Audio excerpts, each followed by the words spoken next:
درانه کتونکو السلام علیکم. زه محمد سلمان همدرد د حق غږ پښتو چینل خبري لنډیز کې ستاسو کوربه اوس تاسو پام را اړوم د مهمو خبرونو لنډیز ته. کندهار کې د لوړې ارغستان د اوبو او برېښنا د بند سروې پیل شوه. د افغانستان د اوبو چارو تنظیم ملي ادارې وايي په کندهار کې د لوړې ارغستان د اوبو برېښنا د بند سروې چارې عملاً پیل شوې. بایډن اسرائیلو ته ویلي دي چې ایران به هیڅ کله د اټومي وسلو جوړولو ته پرې نږدو. د امریکا ولسمشر جو بایډن اسرائیل ته ډاډ ورکړی دی چې ایران ته به هیڅ کله د اټومي وسلو جوړولو اجازه ورنه کړو. اصلاح ورځپاڼه لیکي پاکستاني چارواکي د افغانستان پر ضد تبلیغاتي جګړه پر مخ بیایي.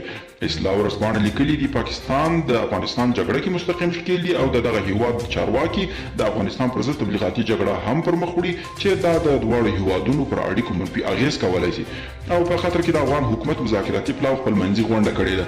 د راپورونو له مخې په دې غونډه کې په افغانستان کې پر روان تاوتریخوالي او د سولې پر ټپه ولاړو مذاکراتو خبرې شوې دي.